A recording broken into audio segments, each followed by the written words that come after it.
Hello, everyone. I hope that you had a very refreshing, recharging lunch break. We are starting into our next panel about the decarbonization of Europe's industrial base.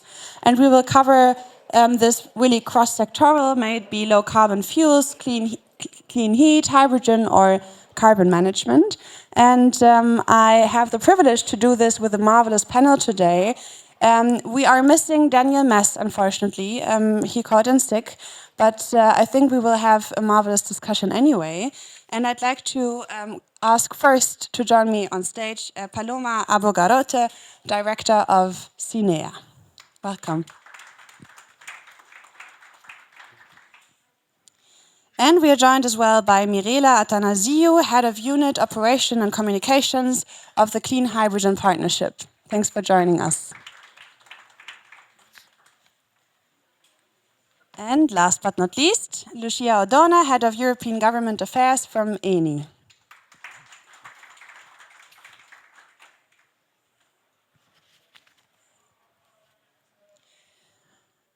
Great to have you all here on the panel today. I'd like to start with an opening question to all of you and ask you to give us a bit of a perspective on your work.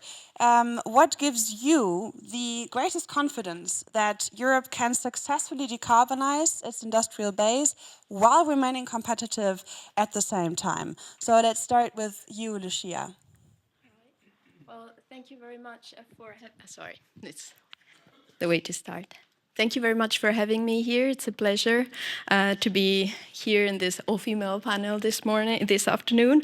So I would start by saying that Europe's greatest strength is in its industrial technological know-how and on its skilled workforce. So from our perspective, decarbonizing industry is not an environmental agenda only, but is also, or rather should be, fundamentally an industrial transformation agenda. So throughout the panel today, I'll try to make this point about how we see this industrial transformation mission or task that we are undertaking as a company. ENI is not only an energy producer, for this we're well known, but actually we're a technology developer, increasingly more so on the digital front. We're an industrial operator. We operate highly energy-intensive plants ourselves, so we tend to have a rather comprehensive but rather complex perspective on the transition, having this position that I've just described. So what gives me confidence in that Europe has ready technological and industrial capabilities, and I should touch upon, technologies such as carbon capture and storage to renewables energy, including renewable fuels, down to circular chemistry and bio-based chemistry. So these are not sort of theoretical pathways, but industrial projects that we have already underway. And the real challenge now is to scale and coherence, which is something I'll touch upon more throughout the debate. So maintaining a level playing field globally, it's important so that for decarbonization not to turn into deindustrialization. And I think the task for Europe is really to align climate ambition with a sound industrial policy. So happy to hear more from the other panelists as well. Thank you. Thank you so much. And I would like to ask Paloma to give her perspective. I cannot more than agree with you that, I think Europe has, a strong industry and know-how. And probably what we have to do in that way is to focus on those technologies that we have, I would say, a competitive advantage, but also maybe others where we have a potential to grow. And we have already developed, a lot on that, but I would also say that, I'm more an optimistic person, and I think that we have other, factors that make me think that, we are in the good track. First, I would say that, we have a binding legal framework where the European climate law already, anchor climate neutrality for 2050, and we should stick to it. We also, I think, we have a coherent policy mix, the Net Zero Industry Act, in a way, align competitiveness, but also with the decarbonization of industry. And this has also been reinforced, with a number of European Union programs which are helping the industry to decarbonize. In CINEA, we are responsible of the Innovation Fund, so we are supporting clean technologies and the decarbonization of, high energy consumers. So that's another factor. And finally, we also have, what I would say is a functioning, well-functioning carbon market. So through the European Union emissions trading system, we are sending a signal that, low carbon investments is the way to go. Thank you so much. So we have technology, we do have policy frameworks. Mirela, what would you like to add to the equation? I can only agree with my panelists, and I can only support that with the example of the hydrogen, because that's my role today, right here. So I think with the hydrogen technologies, where we, by the way, still are leader in some of them, of course, along the entire value chain, not in all of them. But I think we still have leadership in terms of technology and in terms of innovation. And I think to complement also the skills, to remain competitive, yes, we need many, many other incentives and any other measures. But I think just having the technology leadership and having the skills in Europe, indeed, it's a good start. I would add also on the policy measures, I welcome very much the Accelerator Act published yesterday by the European Commission, because I think that indeed supports the idea of keeping Europe competitive. Of course, we need to bring a caveat into that. What does it mean made in Europe? And when we talk about technology and about the equipment, with whom do we want to work and to what extent? But I think we have the good ground, the good background to really remain competitive in the decarbonization of our economy. Thank you. Yes, indeed, you mentioned it already. Europe laid the foundation, especially from the regulatory side of things. We do have had the Net Zero Industry Act, the IAA, you just mentioned it. There are other instruments like the European Hydrogen Bank or funding programs, Innovation Fund, CEF, you name it. So now the question is, how do we combine all these different instruments and basically make them work? So to scale, to make them competitive, and to deploy these new technologies truly across sectors. So basically, how do we turn the progress that we made over the past few years now into an industrial transformation? We heard it early this morning. Also, you made the point, we are also not there yet, especially when we come to clean hydrogen. The market is still in its infancy. We need to find ways to decarbonize. H2 Global, with its double auction mechanism, is also pioneering in this regard to also give an additional tool at the hand of policymakers to make this change. But before we look into the future, let us take some look on the lessons learned. And I would be interested to hear more from you, but maybe we can start with you, Paloma. What worked well in moving projects from ambition to implementation? Well, maybe I should also speak to not only what's working well, but where our projects are finding difficulties and challenges. Let me start maybe with the most, or one of the most difficult parts. And is that, and this comes from our experience of, working with project promoters, probably the decarbonization of the industry and building infrastructures. And the first one is about, I would say, the regulatory framework, and particularly the issues on permitting of projects. We have seen that, permitting process in the member states are lengthy. Sometimes they have, project promoters have to deal with different administrations. Even if you have projects, I'm thinking about, cross-border infrastructure projects with pipelines in the two different countries, different also regulations. And that's the important part, because, without the permitting, they cannot start. Without permitting, there is no bankability. So we have to do something about that. We have to see how we can, member states can react more quickly, maybe through digitalization, maybe by simplifying. So that's an important, part to do, because otherwise, industries or promoters, have also their deadlines, and all these kind of delays, have a rollover effect in the rest of the project. The second one that we have also seen as a kind of a challenge is about securing what we call a stable product demand or offtakers.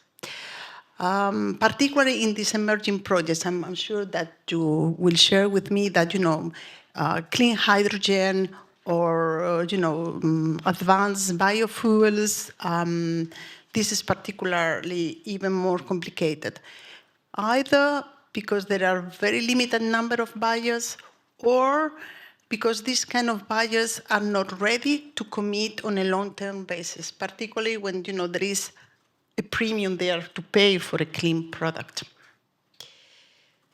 So that's something that we have to do, and that's why, we from the European Union, and particularly from CINEA, we are coming with a number of financial incentives.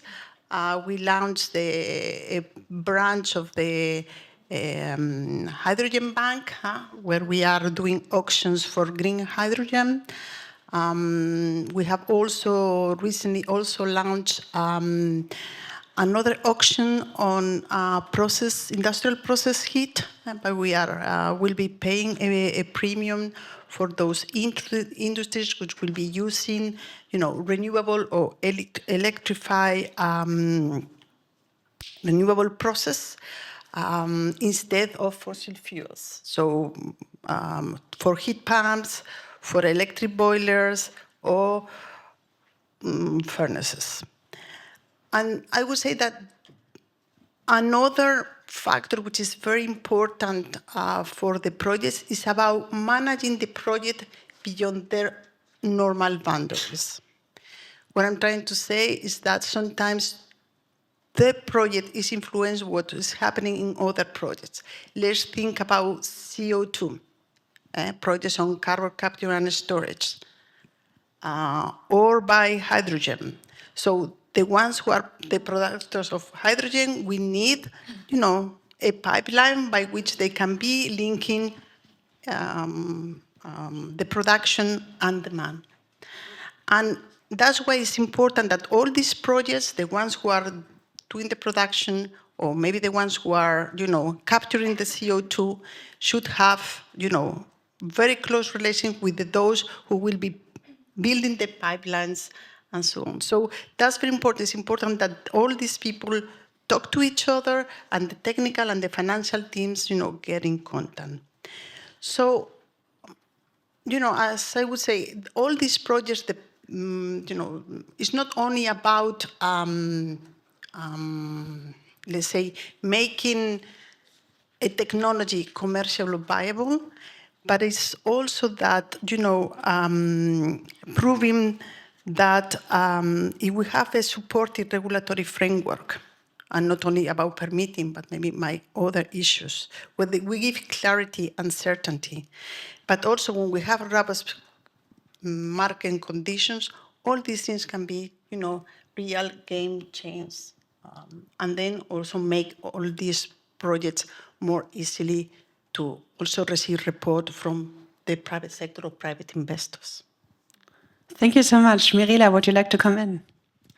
Thank you very much. And excellent introduction for me, Paloma. Thank you very much. Indeed, I can only share your thoughts about all the aspects you mentioned, and I will pick on the last one, where you say that we should put the supply with the demand somehow together in all these projects, and that's exactly what we are trying to do with these innovative business models that we put in place, the so-called hydrogen valleys. We came with this idea. Maybe the name does not reflect what do we mean by that, but we hope it's self-explanatory. But we want to put together the production and the use, the offtake. And we are learning every day. Again, I would like to agree with you. There are successes, many, but there is a lot of learning. I also want to say, I try to say every time when I speak, to say that we are dealing in most of the technologies with the new technologies. We should not forget that, because we are still doing research on traditional technologies and how long it took the fossil fuels to get where they were. And we are talking here about new technologies. In the case of hydrogen, we are talking less than 15 years, 15. So we cannot pretend that it should be mature. No. We are getting with these technologies into the market. We are showing that they are working, but yes, they are expensive because they are new. One. Second, I think what we also learned that it's not only technology and sector specific. If we talk about the price of hydrogen, we know very much it depends on the price of electricity. If we talk about renewable hydrogen, of course. So yeah, we can do as much as we can from the hydrogen side, but it's a combination of all the factors, and this is what we are learning. We are also learning that for this new type of technologies, when we have projects implemented, and the project developers, and even the regional public authorities who are behind of this, these projects are not mature enough. They need to go through a stage where they have to go through pre-feasibility, feasibility, with a clear roadmap to the FID, to the final investment decision, because it's not so easy. It's really not so easy to put a project in place. Like you said, it needs to give a signal to the investors that they will have a return at one time.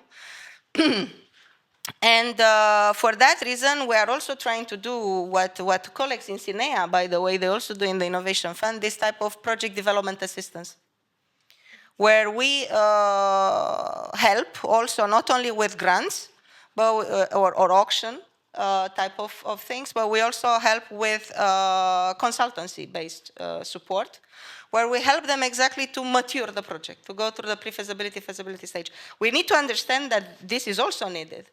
And we are looking even further as of next year or even in the next MFF, we'll come to that towards the end of this panel, but we are looking at the so-called DevEx, development expenditure. So to develop the project, to mature the project, this type of engineering costs that we need to also consider. So it's not only the CapEx, the capital, it's not only the OpEx, the operational, it's also the DevEx that we have to keep in mind. These projects will not happen otherwise. So it's our learning, and we need this project to conclude and to answer to your question shortly. We need these projects. We have successes, but we have a lot of learnings, but we need to continue to do that, otherwise it's not going to happen. And not only on hydrogen. Thank you so much. I think everybody now got an impression of the complexity that we are dealing with here. May it be the task of actually translating existing regulation into practice and making projects or enable projects to reach FID. So we need to also discuss how can we de-risk these kind of investments, how we can make sure that the supply and the demand meet, and that we cover the price gap of what, as you said, quite normal new products that have naturally high prices. So basically, how do we make sure that we reach a tipping point from which then the market can start to scale? We already touched a bit on the whole point of regulation, and I would like to, or at least I can tell from my experience, whenever I'm traveling abroad, I get the feedback that people look on Europe when it comes to regulation, that we are really a first mover, we are considered a standard setter, and yeah, other regions are looking for us to us for leadership also to some extent. But obviously this path wasn't without hiccups. So I would be interested to hear your perspectives on key learnings that emerged in these past years regarding especially hydrogen regulation as CCUS as well from the industry perspective. So yeah, Mirela, Lucia, maybe you want to give it a go. Yeah, thank you. So in terms of the lessons learned, I think a very important point that is to be made is about consistency and coherence. And that would go twofold. On the one hand, we know that the EU has very successful but multiple programs when it comes to support schemes. And so one important thing is to ensure that there is coherence across different programs, which might aim to support specific parts of the value chain, but there should be some sort of coordination whereby you end up considering precisely, as I've just said, the whole value chain. This is relevant, I guess, for hydrogen, but we see it more concretely in terms of our project when it comes to CCS. CCS is a service, so you need a value chain, you need a customer, you need an infrastructure, you need to be able to, to quantify how much that service should cost, and there's a heavy element of policy and regulation because this market hasn't yet fully developed in Europe. So getting to my point, we have, for example, the Connecting Europe facility, energy that has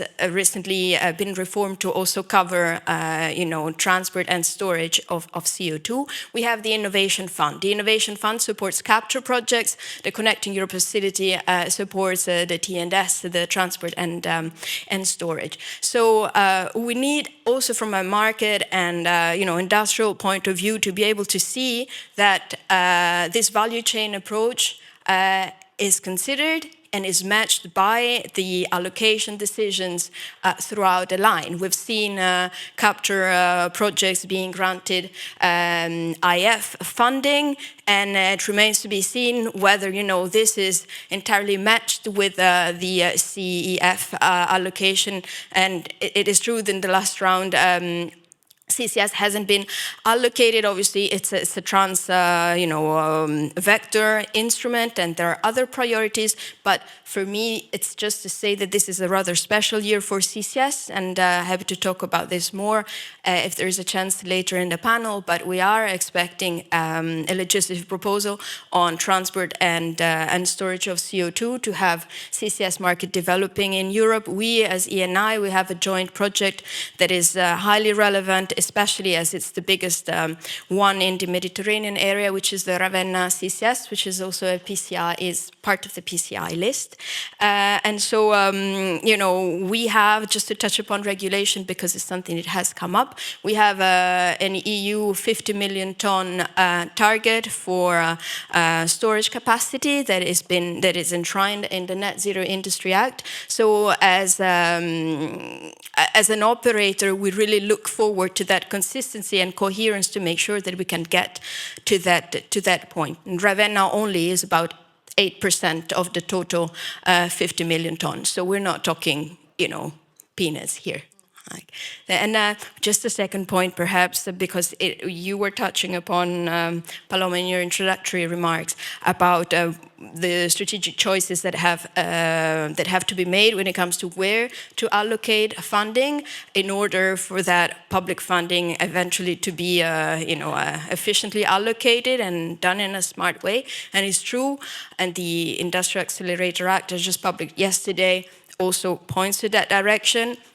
There are technologies on which Europe made choices long ago. They made it so that we're not currently in the position to be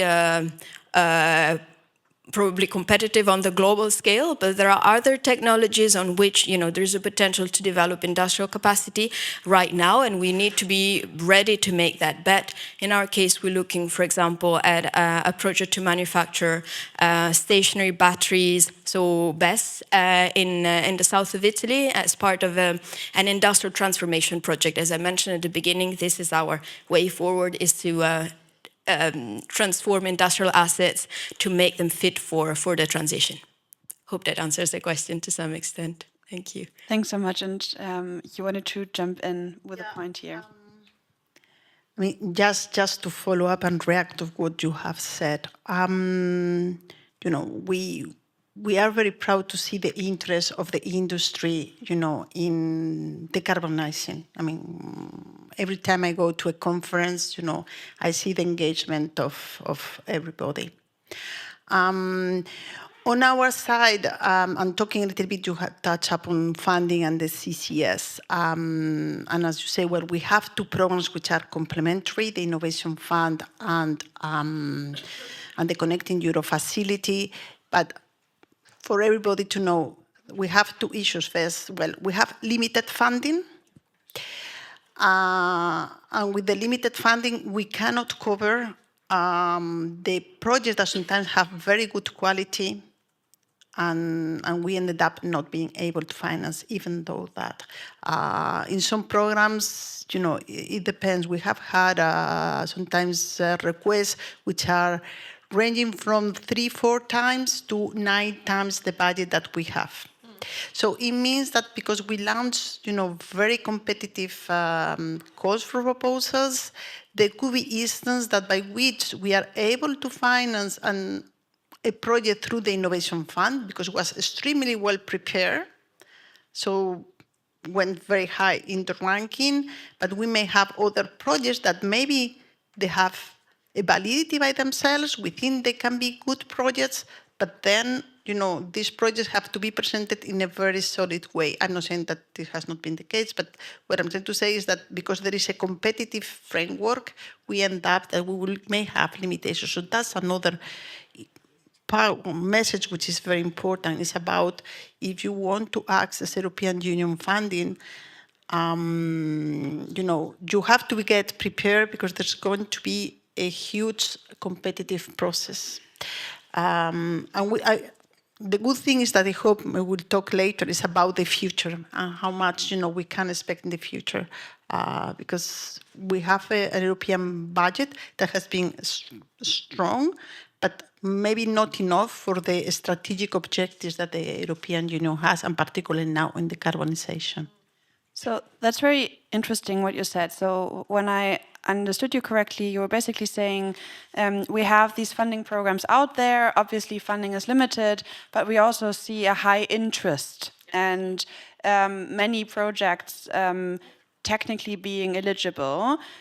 So my question would be, or would you then say that in general, projects in Europe are ready? Because what we also hear sometimes is that the regulation is actually quite strict. So many companies or projects are basically feeling left out, or they feel they cannot really adhere to these regulations. Are these conversations that you are having as well? Well, as I said, I think that yes, we have a lot of many projects which are ready and that they cannot access finance because we have limited funds. We have also have some projects that maybe the ideas are good, but they lack what we call financial and technical maturity. The way they plan the operations, we don't think that are strong enough to stay in the long term. Also, they lack sometimes financial maturity because, as everybody knows, we don't finance 100% of the cost. So in some cases, we just finance the innovative part of the innovative part, a percentage of the total capex. So there has to be a plan behind, because when we commit funds, if the project does not go finally, we are, in a way, ourselves is a cost opportunity. We are losing funds. So we want to make sure that the projects that we are financing, they have the right technical and financial maturity.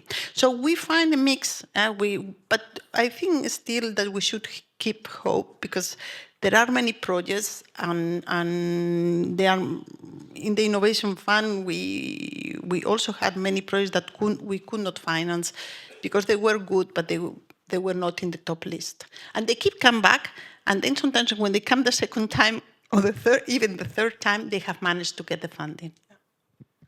Mirela, you wanted to add something? Thank you to give me the floor to still compliment. Again, I could only agree, and I already mentioned the project development assistance that we both have for the different projects. I will add one more thing to the whole conversation, is something that Europe started to look at with the current MFF, but maybe should look better in the next MFF. And we'll get to that, I know, in the next questions. But let me just make a point here, because I think combination of the funding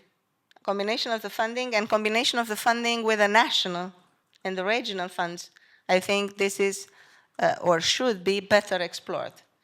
We already looked at that. That's why the valley concept, because it was a regional, local ecosystem where the public authorities, the regions, the municipalities, the cities were interested to invest in. So that was from where we came to. And we realized that it's a lot of opportunity to combine our funds, especially for the bigger projects, with RRF, with the just transition. Even with, we are hearing about IPCEIs, the important projects of common European interest. So there are so many opportunities, and I think, and I'm coming now to the regulations, I think we need to do for the next MFF at least better, because there are regulations, I will call them. I will not say legislation, because that would be too much. But there are regulations which are not necessarily making this combination easy. We learn, for example, and I give you a clear example, for a project of offshore wind electrolyzer, where we wanted to deploy that combination of our funds with RRF, Recovery and Resilience Funds, that in the end, after the project secured both, they had to give back the RRF, because by the time when they were deploying the electrolyzer, the RRF had to finish. So the whole project now is suspended on our side. And it's not because the technology doesn't work, you see? It's just because the whole financial plan and the whole combination of the funds was made wrongly. And I think we have to do better. So that's another learning from my side. I think we need to do better on combining the funding. I think what's getting clear here is that there are definitely there is some room for improvement, especially when we talk about the efficient allocation of limited funding, as we know. So yeah, I would maybe just switch towards one of the key words of the hour, competitiveness, and also looking towards the future. But before we do this, how does Europe, now we spoke about the regulation side of things, but Lucia, how would you describe, how does Europe's approach compare to other major economies around the globe? All right, so that's a fairly difficult question you're asking me, although because it demands a rather complex answer, especially under the current circumstances, I think, in which the overall global situation is rapidly evolving and it's highly unstable. So these questions come back, and you know, the answers cannot be that simple. That said, I think it is fair to say, as you also mentioned at the beginning, that Europe has led in terms of setting the example, using regulation to achieve clear objectives, that you know, there has been a lot of effort to lead globally when it comes to where we need to go to combat climate change and to pursue the energy transition. And as said, it has been done using policy and regulation to start with, and then funding comes along, but with limited resources, like it has been said by Paloma.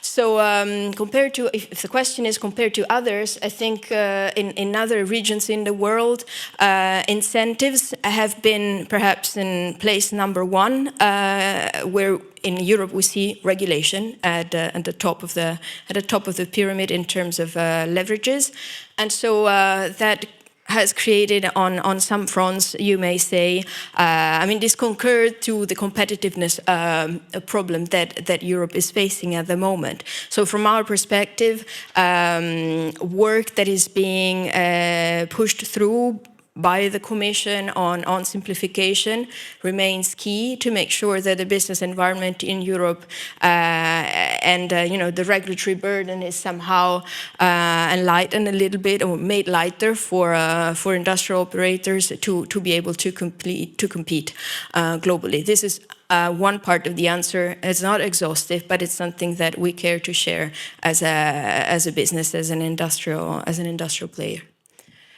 Thank you. And Mirela, maybe if you would like to come in also with regards to the strategic advantage that Europe has. So we heard about the challenges, we discussed them in length now, but where do you see the strategic advantage of Europe in a global market? That's a very complex, and I will try to answer to this question because I'm having two hats, and I'm trying to put now the hat of the industry, because we are a partnership between the Commission and the industry. I would like just to pause a bit to tell you my thoughts about competitiveness first. And what do we mean by competitiveness? It was very good to see the Draghi report 2 years ago. It was very good because it was already giving a very good signal that this is where we have to go. But then, what we did, at least on the hydrogen side, we took that very serious, and we tried to understand it, to see what does it mean by that? What do we have to do? Because I believe we do not all mean, and it's a pity that the colleague from Competitiveness Task Force in the Commission is not with us today to illuminate us a bit. But I'll give you my thoughts.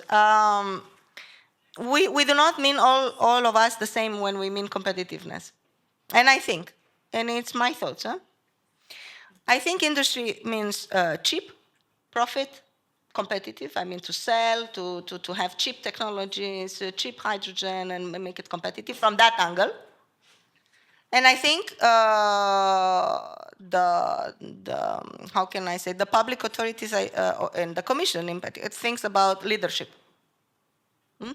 Because I think industry, in my opinion, it's traditionally, and in a lot of sector, it's a multinational. They are multinationals. So of course, if it's in Europe, if it's in China, if it's in US, if it's in Japan, it doesn't matter. You see, this is how I see it. That's why I said it's my personal view. But keeping Europe leader and creating jobs in Europe, I think this is more from the angle of the public side. And this is where I think we have to put them all together when we talk about competitiveness, and we have to look at all the measures we have to take, from decreasing the cost of the technology, decreasing the cost of the hydrogen, but not necessarily by buying equipment from China. It's easy to do that. But we also have to have the made in Europe, we just said, the accelerator of yesterday. So to keep Europe leader from the technology, from the innovation side, from everything else. So I think we have to combine these two things. So we have always to keep in mind these two things, because it's not one or the other. It's both to keep Europe competitive. So that's first, my reflection. As I said, personal thoughts, take me with a piece of salt, please. Right. But then second, what is the advantage? I think in the hydrogen, we have an advantage. We still have leadership on technology and on innovation. If we do not realize that, and we just focus on selling hydrogen, we will lose it. That's my point, and I finish here. Please. No, thank you. No, it's just that if I may put in, it's what you have alluded to is also about the social dimension of the transition and the link between competitiveness, not only understood as just a possibility to sell your products anywhere in the world, but also to maintain an industrial capacity in Europe that maintains, the workforce here. We cannot be a continent that, has the luxury not to have any industrial footprint, any industrial presence. So the challenge is really to combine the decarbonization with the attempt for industry not to leave. That's not a detail. I can give an example when it comes to a sector where we are a prominent actor, which is the refining sector, for example, which is even upstream to the chemical industry, because what goes in a chemical plant usually has been coming out from a refinery. It is a sector that moves 90%, that produces energy, moving 97% of people and goods in Europe, and it is a sector that, yes, is energy intensive and needs to convert in order to be sustainable. So these are industrial projects converting refineries into biorefineries throughout the value chain, preserving, industrial districts that otherwise would not have a future. So my point is really about enabling the industrial transformation of Europe, not to make sure that we continue to have an industry here. Voila. So that's just to complement what my colleague has just said. Thank you. Thank you. And before we open up for questions, I would like to turn to you, Paloma, again, and to ask you, from all the experience that you have gathered over the past years, what do you believe, what do we must get right in a short time span, let's say in the next 2 years, to maintain the momentum that we were building?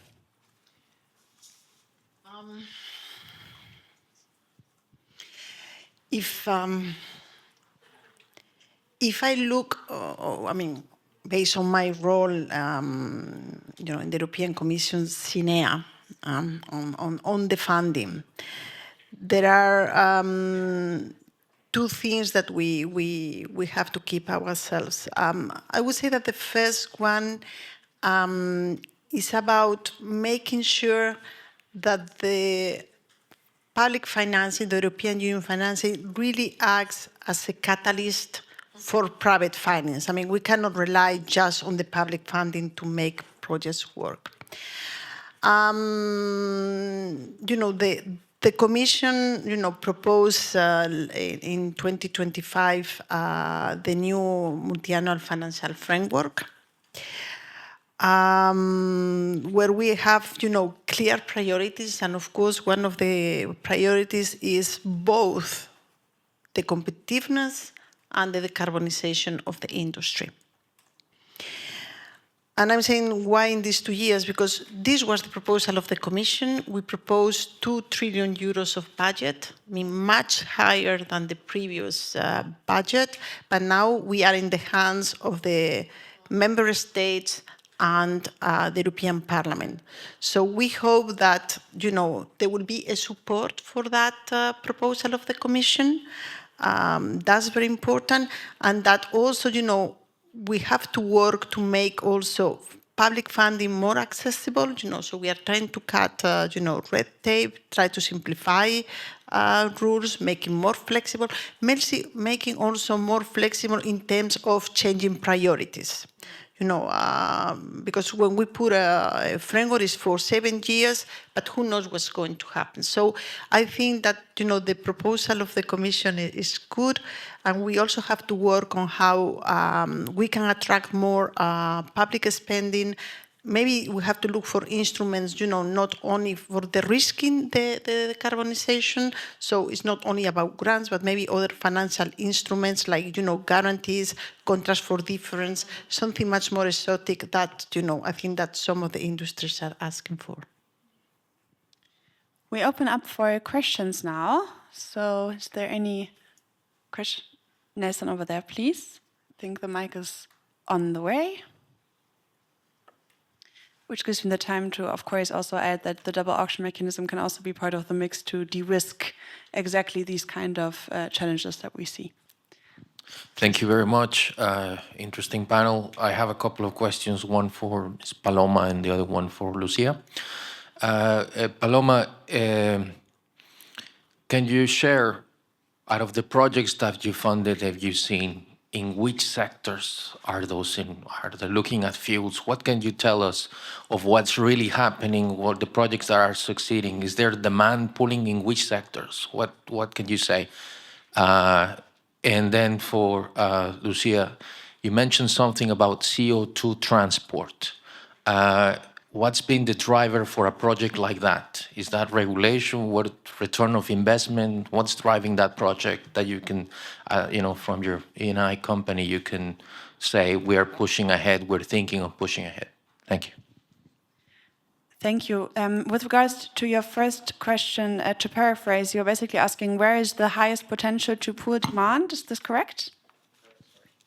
No, where have you already seen take up? Which is it steel? Is it cement? Is it aluminum? In which industry is really advancing so far? Thank you. If I would say from the Innovation Fund, where we are touching, very different industries, we have a kind of different variety of sectors. I mean, we publish in our website, we have information about the different projects. You can also have information about the different industries. But, we have chemicals, we have cement, we have, even some textile projects. We have renewables, we have electrolyzers. So honestly, it's a very different mix. We are focusing on industries which use energy on a high intensive way. We have carbon capture and storage projects. They're having their difficulties, but we are very proud to have them there. So I would not say that there is a predominance, but of course, are those industries that are, the more polluted, and they are also interested in reducing their carbon footprint. Thank you very much for the question. So what I was referring to is the Commission proposal that we are waiting for, that will be basically the follow-up to the Industrial Carbon Management Strategy that was adopted in 2024, that was laying down the road to the development of CCS in Europe. And this proposal, should be coming soon. And it is important, just to spend a few words on that it looks at ways to make CCS thrive, to create an integrated market for CCS in Europe, also looking at neighboring countries, for example, the UK and Norway, where there is storage capacity and there are efficiency in terms of developing this infrastructure in an economical way. Another point I should touch upon is that in our case, for example, the Ravenna project is a JV with Snam, which is the Italian gas transport operator, and they take care of the transport part of the project, and we take care of the storage part. And just to make the point back to the value chain approach, CCS is really a value chain that starts with the capture infrastructure placed on the emitter side, down to the transport, and ends with the storage. So I hope I sort of answered your question when it comes to the demand. The demand is linked to the need for for energy intensive industries to decarbonize, looking at how efficient is for them, economically speaking, to invest in a capture plant on their chimneys. So that's sort of the short answer to your question, I guess. Thank you. Thank you so much. We have time for one or two more questions. Susanne, please. Hello, good afternoon. My name is Susanna Karp, and I'm the co-founder of Cleantech for Central and Southeast Europe. I have a few questions to Paloma. I'm interested to just hear a bit more from your side how you see this interplay between the private sector and the public sector working out. And the reason I'm asking that is because, of course, from the investor side, flexibility, the kind of flexibility that you describe, is not actually ideal. Because, of course, what investors look for is certainty, and they want to know that in the next 7 years, the kind of sectors, and by the way, regions of Europe that we plan to support and invest in are going to be the ones that we declare today, right? Because you know very well how project financing works. I don't need to explain this, and so I think all of us in the room are well aware, but of course, bankability of a project is assessed over multiple years. So how do we balance this flexibility that is extremely convenient politically, and we all in this town understand this, with the pragmatic need of project developers and investors on the ground?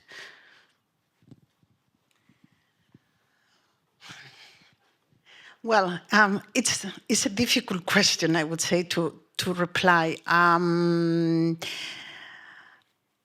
I don't doubt that, you know, in spite of greater flexibility we want in the whole European budget, I think that we sent a very strong signal about the importance of the decarbonization of the industry. We don't have now a priori any, and will not do it, to say, well, if this is the area or geographical area, we will never have those.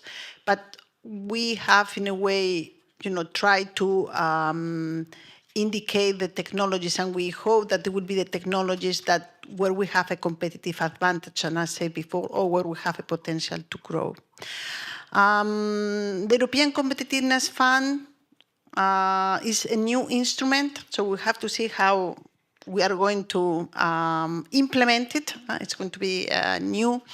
But you know, it comes with 450 billion euros, hopefully if it is approved, and with an important window for the decarbonization. So we are trying to give, this is the signal that we can give today. Then we'll have, you know, the Commission, together with executive agencies, will have to think about what are the priorities. And the good thing is that also in the future, we will have to, let's say, interlink with the different programs in order to, first, to avoid that there are overlaps, but also that we are complementary to each other. So we can give, let's say, if somebody starts with a very new technology and they are, you know, funded by the Horizon Europe program, then, you know, we can go and they have the next step and they will find funds with the technology for the commerce, you know, for the take-up and then the deployment. So this is what we are trying to do with all these funds, that they are trying to be covering all of them. As I said before, you know, public funding will not be enough. We know that the needs in Europe for investment are huge, and in any case, you know, we always come as a kind of catalyst just to cover the financial gap. We also have to see, as I said, what other instruments apart from grants we can use. Whether, you know, the Commission has never used until now contracts for difference. It comes very now a kind of new thing. We will see whether, you know, we get ready for the next MFF. We have to look about guarantees. Maybe we have to speak to the financial sector that we do ourselves sometimes, you know, when for a specific projects to make sure that, you know, there is a commitment on both sides, and whether also the financial institutions expect from us in order that they can come and play the game. But it's a very difficult task. We are short on time, unfortunately, but I was about to turn to you, Mirela, and to all of you for the last question. And I'd like to ask you to be brief and to give us an insight, in your opinion, if there would be one policy, one financial lever that could be strengthened tomorrow to accelerate a scale, what would it be? Mirella, let's start with you. Oh, that would be very difficult to answer for me. No, really. I mean, I think we are not doing so bad. We also have to say that. I mean, we always come to these panels and we try to look at what we can do better. But we also have to acknowledge that we do a lot of things good and well. Of course, there are things to be improved, and but on the policy side, I think I will let the Commission to answer to that. Not you, Paloma, no. But I think there are many things still to be done, indeed. But again, I would like to underline that we are on the right path. We started with the Green Deal, with the Fit for 55, with a lot of packages, with the Net Zero, with the Accelerator now. Yes, there are many things still to be done, and I will not pick one for the sake of the discussion, because like I said, it's above my payroll. But I would like to compliment and take the time, because I would really like to compliment on that, because we are doing for more than 15 years working between industry and the Commission. And what I think, to compliment Paloma, what I think what she wanted to say is, indeed, with the funding here in Brussels, we do the first of a kind type of projects, or Paloma said the catalyst. We have to keep in mind that our grants do not go for the duration of a project per se in the ground. The duration of a project goes beyond 10 years, 15 years. Our grants go for 3-5 years eventually. We need an investment from the private side in the project, because they will be the beneficiary of the project in the end, and they have to share the cost. And we need to know, and the Commission needs to know, and I think it's fair to say that for €1 of public fund, we will have the commitment also of the industry to put at least another euro, at least. At least this is what we do in the partnership. And I can tell you that we are doing well. So it's possible. And to give the example of our valleys, we have projects of 300-400 million investment total, in which we put 20 million. So imagine, it's less than 10%. And there are a lot of investments, including private. And I think this is what we want to say here from the funding, public funding side, that we would like to see the rest of the other investments, including private, in these projects to succeed. I don't know if I... The opposite. They say we like to see the public sector moving along. So that's why my question was coming from the private sector side. So how do we have credibility? I think if we put the 20 million, we would expect this to see it at least on the other side. Another 20 or not, why not up to 300, like I said. We have examples. Lucia. Okay, so you asked for one. I think I'll give you two, but I'll be very short. The first one is to make sure that sectors in which Europe has represents an excellency in industrial capacity, such as biorefining for the production of renewable fuels, sustainable under the RED framework, we can leverage that throughout end uses, which means aviation, maritime, and road transport, because that's really an industrial excellence that we can capitalize on. And second point, just closing on CCS, because I've spent quite a lot of time talking about that. We consider progress when we will see, the regulatory framework at European level being completed with the proposal that we are waiting for, which should be, flexible enough to make sure that member states that have already made progress on defining the framework for CCS can have that recognized at the same time.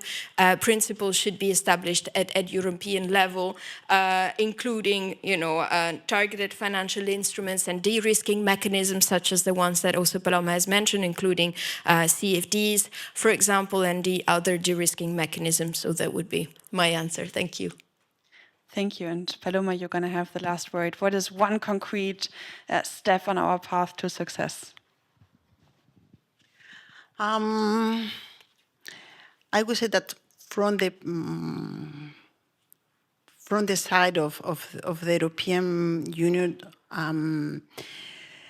we have to put the money where we have our mouth. I don't know how is this the right expression in English, but we hope that there will be, and we have sent an indication that to align the priorities with the funding and where the industrial knowledge exists and has a potential either to grow or where we are going to have a competitive advantage. And we need that, and we also need that, collaboration from all stakeholders, whether it's member states, private sectors, to make, these projects can go ahead. So, I refer again to the permitting and the other regulatory framework to help all the private sector to make these projects happen.